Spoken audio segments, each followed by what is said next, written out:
ಸರಿ ಹೇಳಿದೆ ಸ್ನೇಹಿತ. ಈ ಮರದ ಎಲೆಯ ಹಾಲನ್ನ ನಮ್ಮ ಕಣ್ಣಲ್ಲಿ ಹಾಕಿಕೊಂಡ್ರೆ ಆಯ್ತು. ಇದಾದ ನಂತರ ನಮ್ಮ ಕಣ್ಣು ತುಂಬಾ ಶಾರ್ಪ್ ಆಗುತ್ತೆ. ನರಿ ಮತ್ತೆ ಸಿಂಹ ದೂರದಿಂದ ಬರ್ತಾ ಇದ್ರೂ ಕೂಡ ನಮಗೆ ಕಂಡೋಗುತ್ತೆ. ಒಂದ್ ಕಾಡಲ್ಲಿ ಶೇರು ಅನ್ನೋ ಒಂದ್ ಸಿಂಹ ವಾಸ ಮಾಡ್ತಿತ್ತು. ಅದರ ಬೇಟೆನ ಬಲೆಗೆ ಬೀಳ್ಸಕ್ಕೆ ಅದು ಒಂದು ನರಿಯನ್ನ ಸೇವಕನಾಗಿ ಇಟ್ಕೊಂಡಿತ್ತು. ಆ ನರಿ ಯಾವಾಗ್ಲೂ ಪ್ರಾಣಿಗಳ ಮೇಲೆ ಒಂದ್ ಕಣ್ಣಿಟ್ಟು ಅದು ಒಂಟಿಯಾಗಿರುವಾಗ ಸಿಂಹದ ಹತ್ರ ಬಂದು ಹೇಳ್ತಿತ್ತು.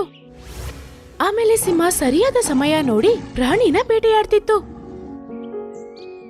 ಆಮೇಲೆ ಅದ್ರಲ್ಲಿ ಸ್ವಲ್ಪ ಮಾಂಸನ ಬಿಟ್ಟು ಅದನ್ನ ನರಿಗೆ ಕೊಡ್ತಿತ್ತು. ಒಂದ್ ದಿವಸ ಆನೆ, ಜಿಂಕೆ, ಕೋತಿ, ಕರಡಿ ಈ ಸಮಸ್ಯೆ ಬಗ್ಗೆ ಮಾತಾಡ್ತಿದ್ರು. ಕೋತಿ ಮರದ ಮೇಲೆ ಕುತ್ಕೊಂಡು ನರಿ ಬರ್ತಿದ್ಯಾ ಅಂತ ನೋಡ್ತಿತ್ತು. ಈ ನರಿ ಸಿಂಹದ ಜೊತೆ ಸೇರಿದ ನಂತರ ನಮ್ಮ ಜೀವನ ಕೆಟ್ಟೋಗಿದೆ. ಎಲ್ಲೆಲ್ಲಿಂದ ಬರುತ್ತೆ. ಮತ್ತೆ ಯಾವ್ದಾದ್ರೂ ಪ್ರಾಣಿನ ಒಂಟಿಯಾಗಿ ನೋಡಿ ಆ ಸಿಂಹನಿಗೆ ಹೋಗಿ ಹೇಳುತ್ತೆ,